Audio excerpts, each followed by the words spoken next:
Halo, tes tes 1 2 3, cek mikrofon dulu. Halo. Oke, kita mulai. Here we go. Oke, aku udah share screen di sini. Aku bakal jelasin terkait dengan Oke, di sini aku bakal jelasin ini apa beberapa soal UTS tahun 2022 kemarin ya yang kamu tanyain. Ya, ada 4 kalau nggak salah di antaranya nomor 7, nomor 8, nomor 9, sama nomor 10. Nah, jadi di sini aku bakal jelasin dulu. Yang pertama tuh nomor 7 dulu ya. Oke, nomor 7. Langsung aja ya. Nomor 7 diberikan barisan bilangan X1, X2, X3 dengan rumus X1 sama dengan 2, Xn sama dengan Xn1 plus 2N untuk N lebih dari sama dengan 2. Pertanyaannya untuk A, tuliskan 5 bilangan pertama dari bilangan dari barisan tersebut. Oke, anyway, maaf terlambat ya. Oke, maaf terlalu telat. Sempat bareng.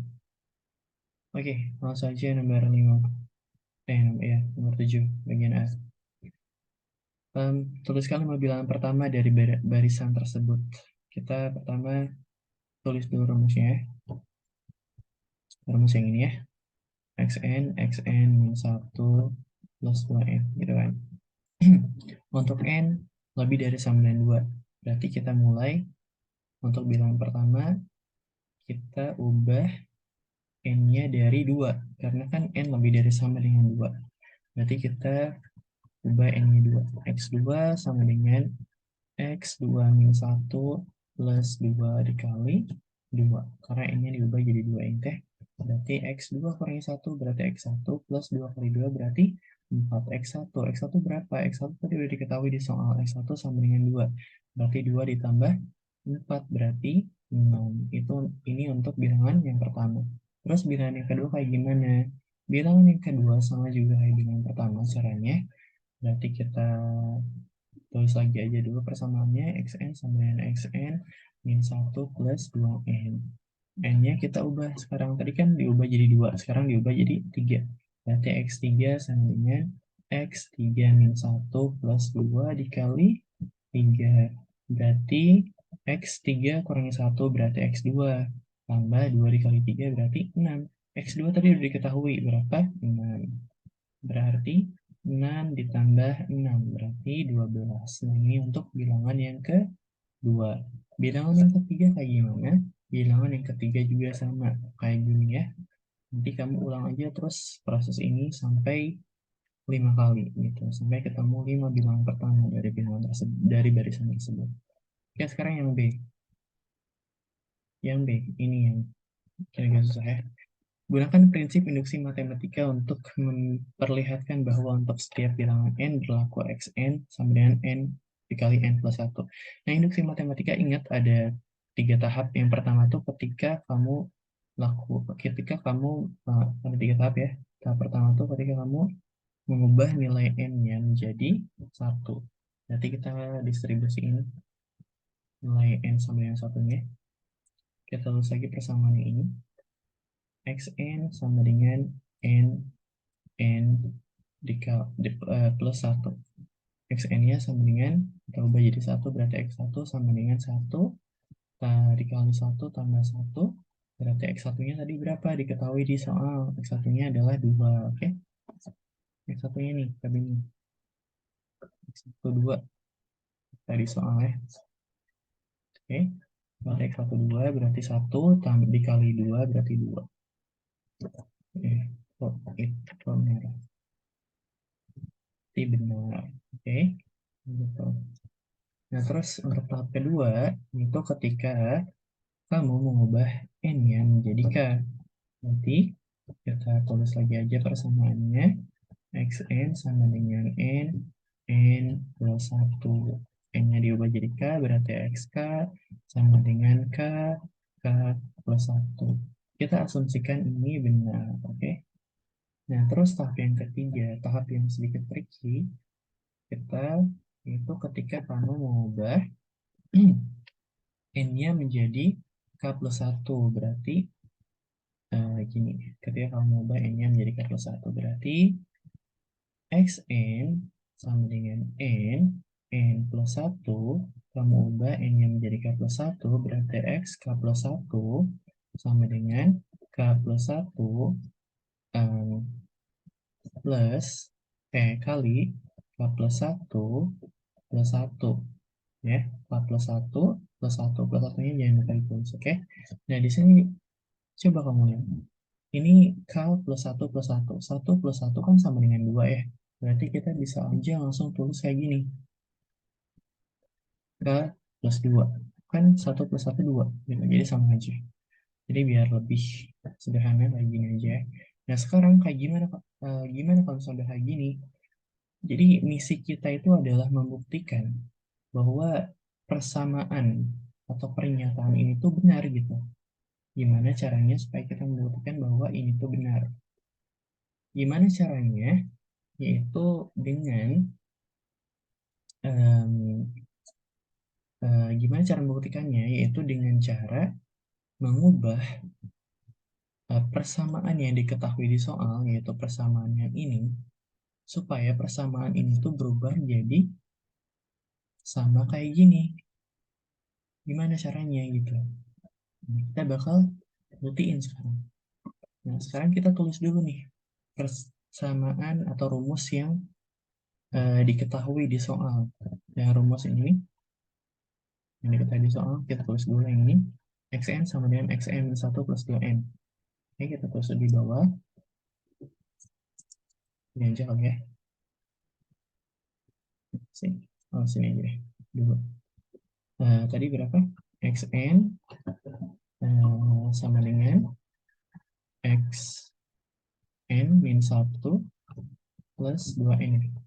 Betul, kita cek lagi. Xn sama dengan Xn min 1 plus 2n, betul. Oke, kita sekarang ubah n-nya menjadi k plus 1, berarti x k plus 1 sama dengan x, sebentar, sini x k plus 1 min 1. Nah, coba deh lihat. Ini kan yang timur. Ini k plus 1 min 1. Ini 1 kurang 1 kan 0 ya. Berarti habis gitu. 1 kurang 1 habis. Berarti kita bisa aja langsung kayak gini. Nggak usah ditulis sampai ini. Berarti X kali K ditambah 2. Ini kita ubah jadi K plus 1, K plus 1. Berarti kan X kali K kan sama aja dengan XK ya. Nggak usah tambah yang kurang lagi. X kali K berarti XK. Berarti XK plus 2K plus 1. Nah, bentar biar lebih jelas. Kita tulis sebelah sini. XK. Nah, kalau misalnya kamu perhatiin di sini yang XK ini, kalau misalnya kamu balik lagi ke tahap kedua yang udah kamu lakuin, itu kamu udah menemukan ketika kamu mengubah n yang menjadi k, kamu menemukan bahwa ternyata xk itu sama dengan k plus 1. Maka si xk-nya ini kita bisa ubah menjadi k plus 1. Oke? Berarti di sini kita ubah xk-nya menjadi k kali k plus 1. Oke?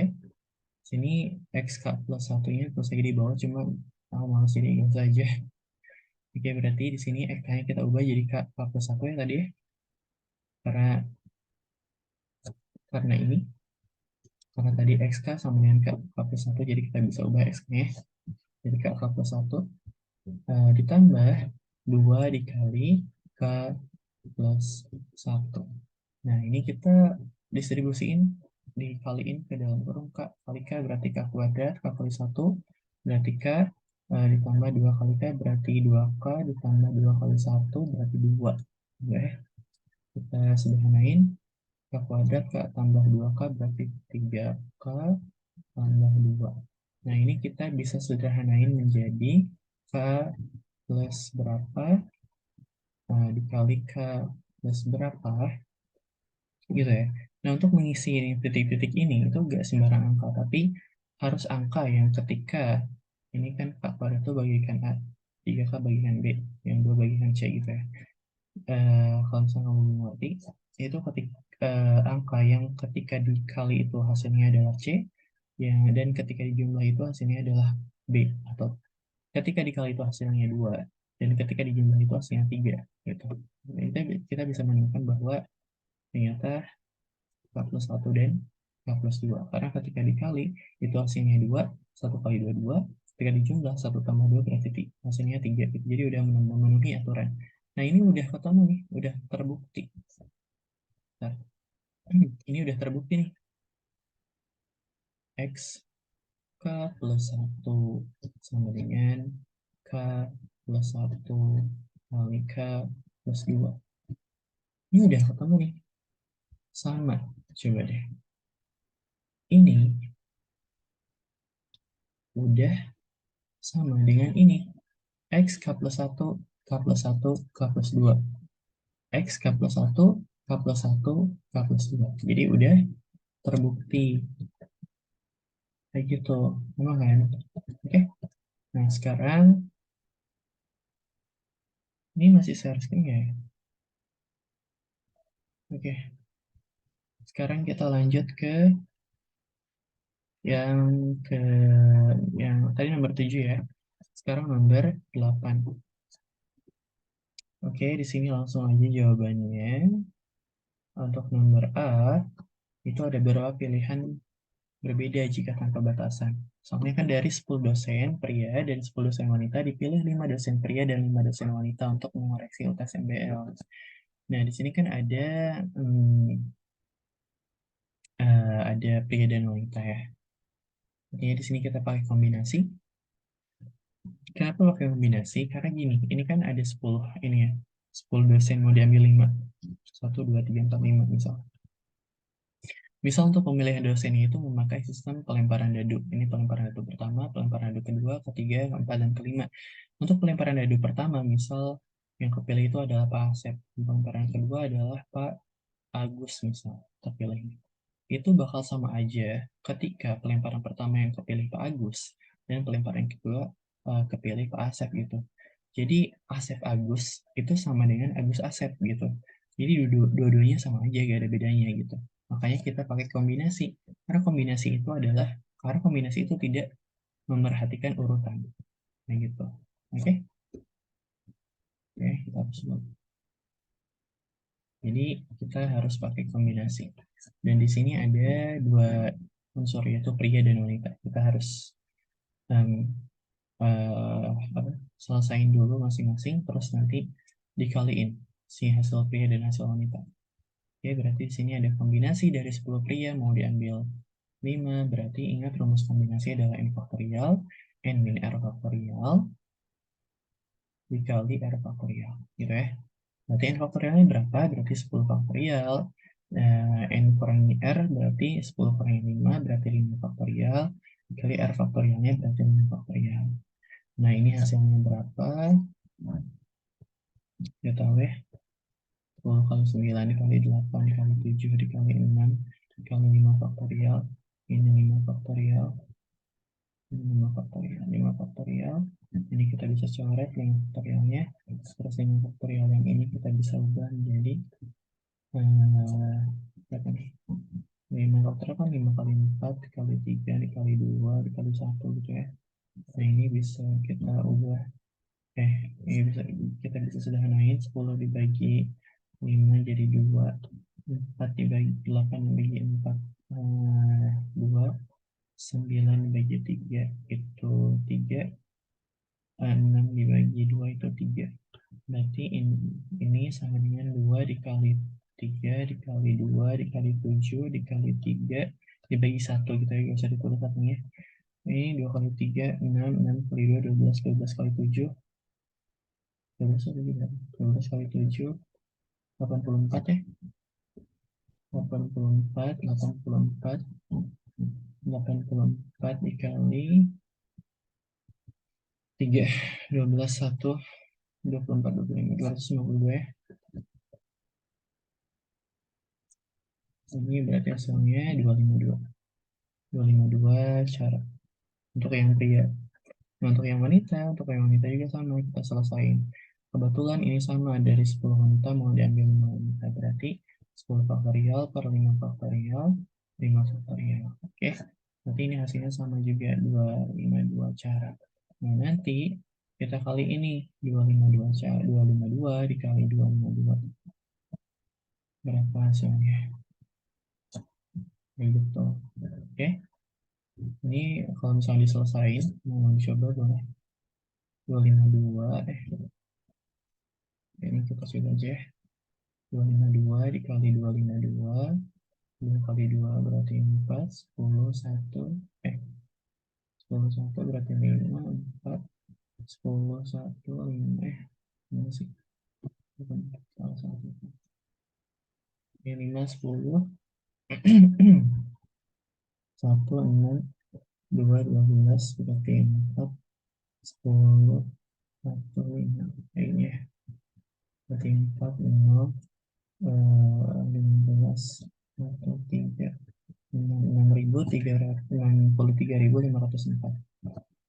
Dengan 63.504 cara. Kayak gitu ya. Oke, 63.504 cara.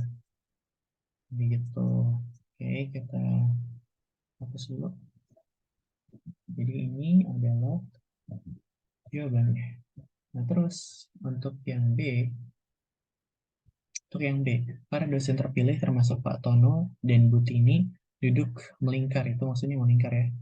Jadi mereka tuh dosen terpilih tuh duduk melingkar, terus Pak Tono dan Bu Tini itu duduk bersebelahan gitu. Ada berapa cara susunan duduk berbeda yang terbentuk. Nah, untuk ini aku bakal coba gambarin dulu mejanya gitu ya. Ada meja bundar nih, meja di tengah. Jelek banget mejanya. Mejanya di tengah, ada 10 orang gitu ya. Dosen terpilih kan berarti 5 pria dan 5 wanita, artinya ada 10 orang gitu kan. Nah, artinya ada 10 kursi, mereka duduk melingkar. 4 kursi ini, ada 4 kursi. Ini ada 6, ada 8, ini baru 10. 1, 2, 3, 4, 5, 6, 7, 8, 9, 10. Oke. Nah, mereka duduk bersilangan, berselingan antara pria dan wanita. Aku tandain yang kuning itu adalah pria. Terus ini wanita. Terus yang putih wanita ya. Ini pria lagi, ini wanita lagi, ini pria, ini wanita lagi, ini pria lagi, ini wanita lagi, ini pria. Kayak gitu, jadi berselingan. Oke. Aku tulis saja di sini biar gak bingung. Ini pria, wanita. Pria yang kuning, wanita yang putih. Oke. Dan di sini, kalau misalnya kamu ingat, rumus dari permutasi melingkar adalah n, sorry, n min 1 faktorial. Oke, sini kan yang pria itu ada, eh, yang pria itu ada 5 orang ya. Berarti kan, ini kan ada pria wanita. Kita satu-satu ya. Berarti ada pria itu ada 5 orang, 5 kurangi 1 faktorialin, berarti sama dengan 4 faktorial. Ini untuk yang pria misalnya. Selain untuk yang pria, oke. Pria. Nah, terus untuk yang wanita, misal wanita juga kan ada 5 ya. Berarti 5, berarti yang rumus 5 orang. 5 min 1 difaktorialin, berarti 4 faktorial juga. Oke. Ini untuk wanita. Ya terus, tadi kan katanya si Pak Tono sama Bu Tini itu, mereka tuh pengen duduk bersebelahan, gitu kan. Pengen duduk bersebelahan mereka tuh, Pak Tono sama Bu Tini tuh. Nah, ketika mereka duduk bersebelahan, itu kan ada 2 kemungkinan ya. Bisa Tono Tini, bisa juga Tini Tono, gitu. Artinya ada 2 kemungkinan. 2 cara deh yang kemungkinan. Ya, 2 cara ya. Nah, nanti ini tinggal dikaliin aja. Ini tinggal dikaliin aja, berarti 4 faktorial dikali 4 faktorial dikali 2 faktorial. Enggak, dikali 2 gitu. Enggak, 4 faktorial. Ini hasilnya berapa? Kalau misalkan mau dicari, itu um, 4 kali 3 dikali 2 dikali 1 itu ya. Kan faktorial tuh 4 kali 3 kali 2 kali 1. Satunya gak usah kita tulis, langsung aja. 4 kali 3 kali 2 lagi dikali 2. 4 kali 3 12, 12 kali 2 24, 4 kali 3 12, 12 kali 2 24, 24 kali 2 48. Benar, betul ya, 24, kali 2, 48 ya? Iya, berarti 24 kali 48, 32, 38 kali 2, 16, 19, 19, 1, 9. Oke, 2, ini 15, 1, 11, 1152. 1152 cara. Oke, ini isinya.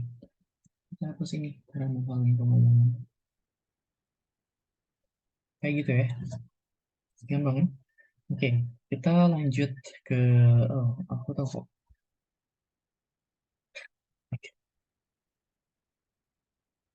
Oke, oke, oke. Eh, Oke, kita lanjut aja ke soal selanjutnya, yaitu nomor berapa nih? Nomor 9, kalau nggak salah. Nomor 9, Indonesia menjadi tuan rumah KTT G20 yang akan berlangsung di Bali pada bulan November 2022. Sebagai persiapan dilakukan pertemuan pendahuluan yang dihadiri oleh 20 negara. Disiapkan 3 hotel, hotel 1, 2, dan 3 bagi peserta pertemuan tersebut dengan perincian. Hotel 1 tersedia 8 orang, hotel 2 tersedia 7 orang, hotel 3 tersedia 5 orang.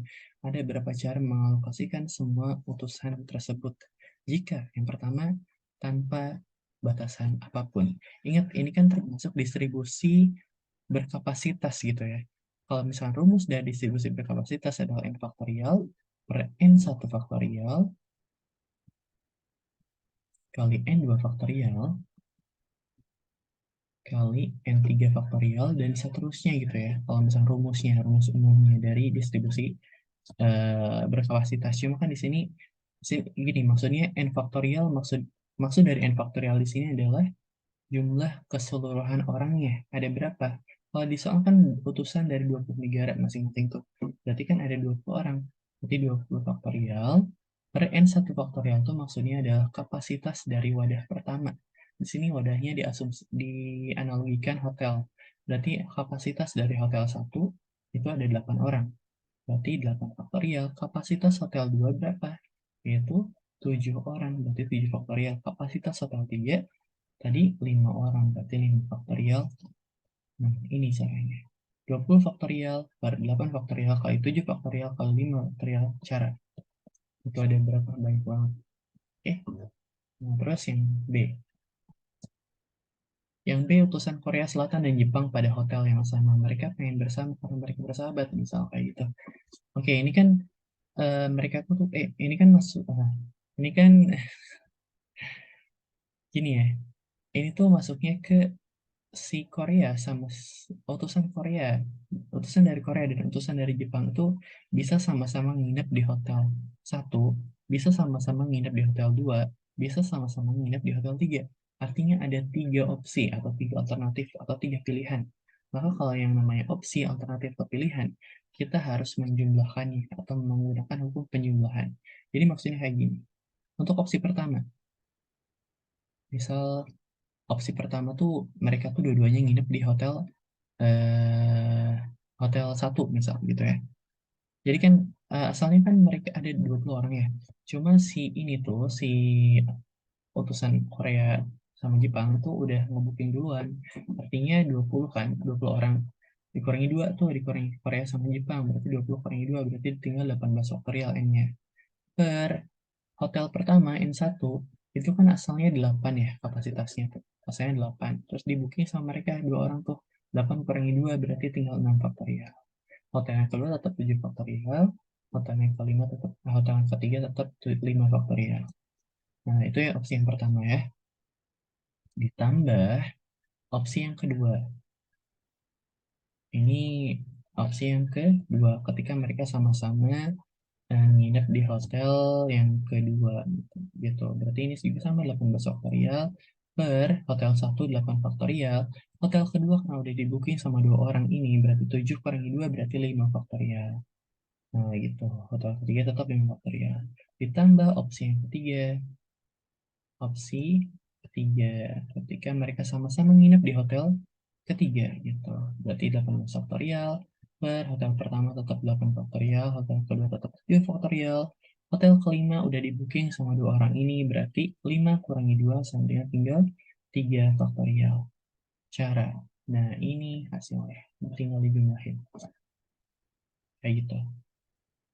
Nah, terus kita coba sekarang yang C. Yang C itu utusan Amerika dan Rusia pada hotel berbeda. Jadi mereka tuh gak mau di hotel pertama karena mereka mau perang nuklir gitu ya. Amit-amit ya. Oke. Jadi ini juga sama sebenarnya kayak em, ini juga sama kayak soal lembar yang B itu. Cuma bedanya gini. Yang standar Rusia, ini kan bentuknya kayak opsi gitu juga. Ada opsi 1, opsi 2, opsi 3. Dan nanti kita juga pakai hukum penjumlahan kayak gini. Karena bentuknya opsi sama alternatif, kita harus pakai hukum penjumlahan. Kayak gitu. Nah, misal, eh, opsi pertama itu Rusia itu nginep di hotel 1, Amerika nginep di hotel kedua. Atau bisa aja sebaliknya gitu. Bisa aja Rusia di hotel 2, Amerika di hotel 1. Jadi ada dua cara atau dua kemungkinan kayak gitu. Atau bisa aja Rusia di hotel 1, Amerika di hotel 3. Atau bisa sebaliknya juga Rusia di hotel 3, Amerika di hotel 1. Jadi ada dua kemungkinan atau dua cara juga. Atau bisa juga Rusia di hotel 2, Amerika di hotel berapa? 3. Bisa aja sebaliknya. Rusia di hotel 3, Amerika di hotel 2. Bisa aja kayak gitu. Jadi ada dua cara ini tuh masing-masing bisa dibalik-balik gitu. Amerika, Rusia, Rusia, Amerika gitu. Ada dua kemungkinan, kedua cara gitu. Ini juga sama nih, kayak gini, kayak yang B gitu. Misal opsi satu, ini kan opsi satu, ini opsi dua, ini opsi tiga gitu ya.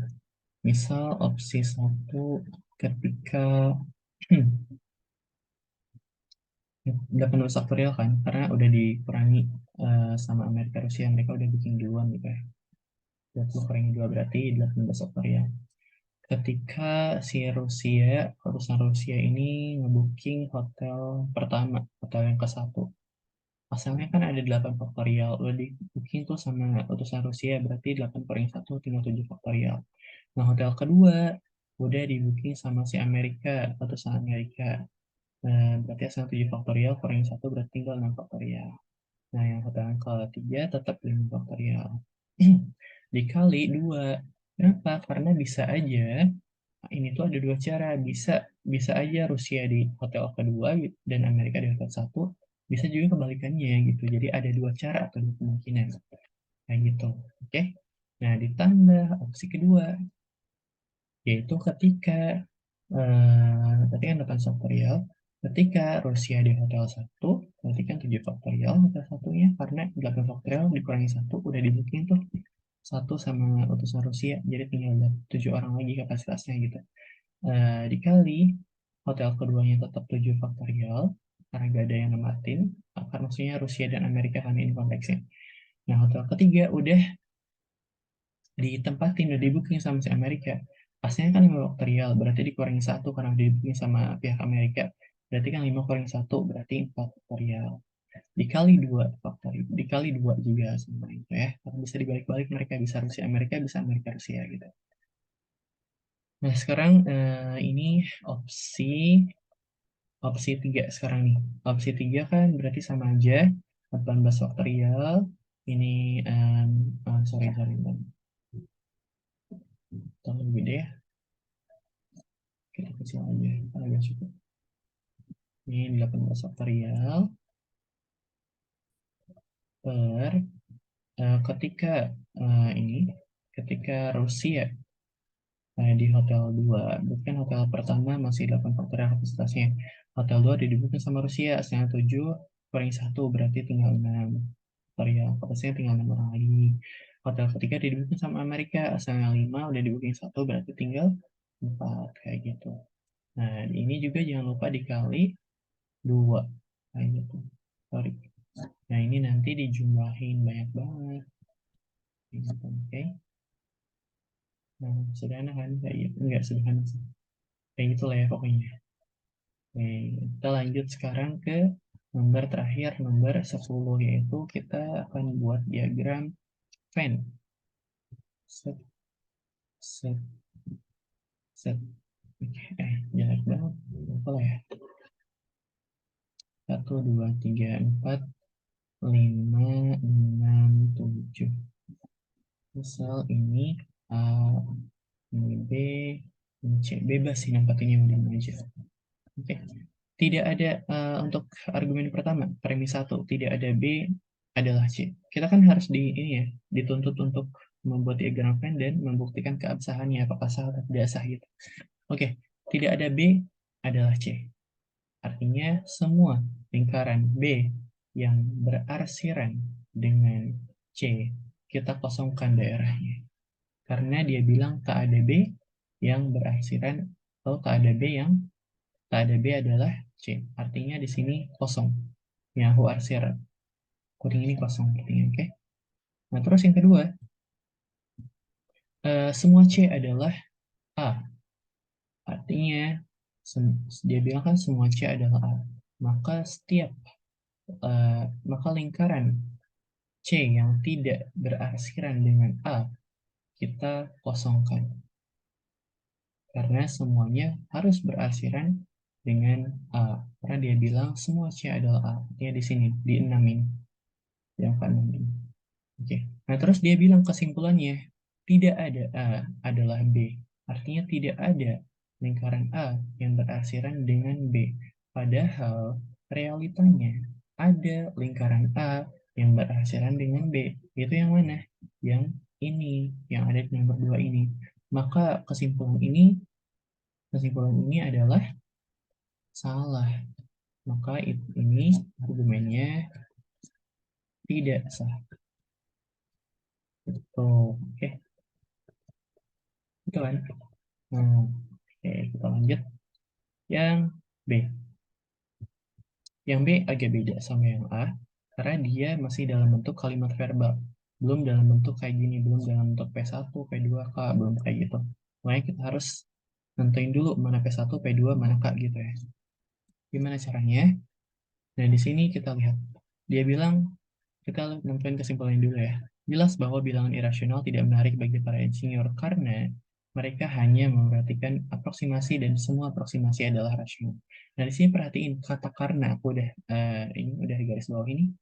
Karena itu menunjukkan ketika ini kan sebuah argumen nih kalimat ini tuh. Sebuah argumen kan harus eh, diperkuat dengan argumen pendukung atau dengan data atau fakta gitu kan. Nah, kata karena ini mengindikasikan dia pengen memperkuat kalimat sebelumnya atau argumen utamanya.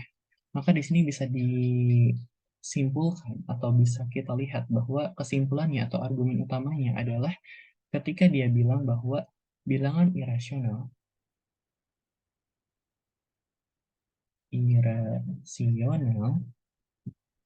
tidak menarik bagi para bilangan irasional tidak menarik bagi para insinyur gitu ya.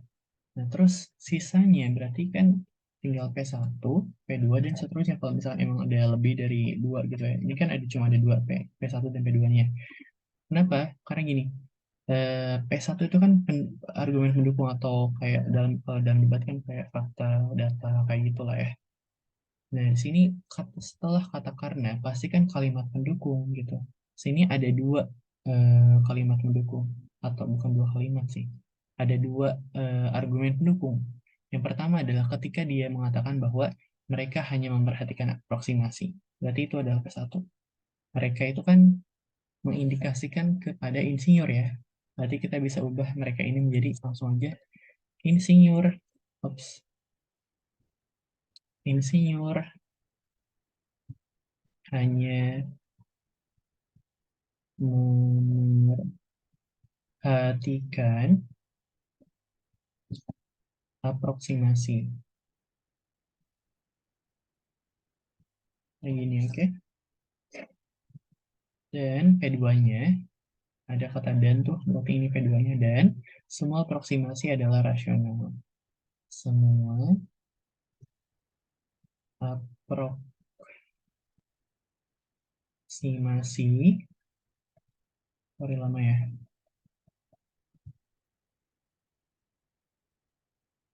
adalah rasional. Oke. Nah, sekarang kita udah tentuin itunya P1, P2, kesimpulannya mana. Sekarang kita tinggal buat diagram Venn-nya.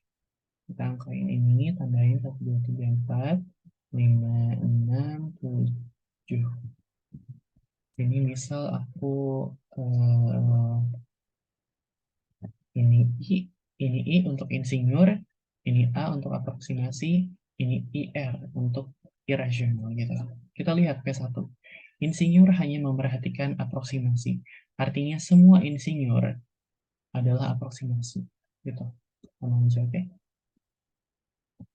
Insinyur hanya memperhatikan aproksimasi. Artinya semua insinyur adalah semua insinyur adalah aproksimasi.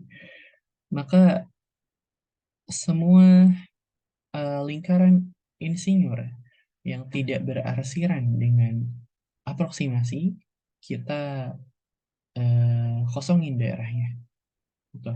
Karena dia bilang bahwa insinyur hanya memperhatikan aproksimasi, artinya semua insinyur merupakan aproksimasi. Semua I adalah A gitu. Oke. Jadi sini. Yang tidak berarsiran dengan A berarti dia kosong. Gitu. Oke. Dan terus kita lihat P2-nya. Semua aproksimasi adalah rasional. Maka kebalikan rasional itu kan kebalikan dari irasional. Berarti semua aproksimasi adalah bukan irasional. Gitu. Berarti kita eh,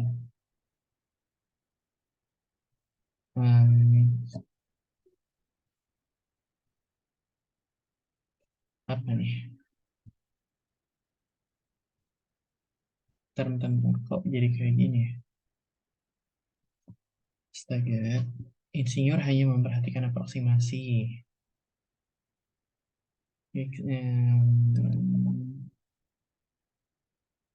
Insinyur hanya memperhatikan aproksimasi. Oke. Sebentar. Let me think. Semua aproksimasi adalah rasional. Ya. Sorry. Semua aproksimasi adalah rasional. Artinya kayak gini. Ya. Artinya semua lingkaran aproksimasi yang berarsiran dengan irasional kita kosongkan. Karena tidak ada yang irasional aproksimasi itu. Karena semuanya adalah rasional. Terus dia bilang kesimpulannya adalah bilangan irasional tidak menarik bagi para insinyur. Artinya sama aja dengan tidak ada irasional yang insinyur gitu. Tidak ada lingkaran IR yang berarsiran dengan I dan ternyata itu betul sah gitu. Kenapa sah? Karena yang memungkinkan untuk IR berarsiran dengan I itu kan cuma daerah 3 dan 6. Sedangkan daerah 3 dan 6 itu kita udah arsir, udah kita kosongkan. Berarti ini udah kosong kan, udah gak ada gitu. Makanya kesimpulannya itu betul. Tidak ada irasional yang menarik bagi para insinyur. Kayak gitu, oke? Paham ya? Udah jadi kayak gitu. Maaf, ngirimnya tolong. Oke, bye-bye. Ini gimana ya inputnya ya? Udah di stop. Stop recording. Stop share. Oke, stop recording.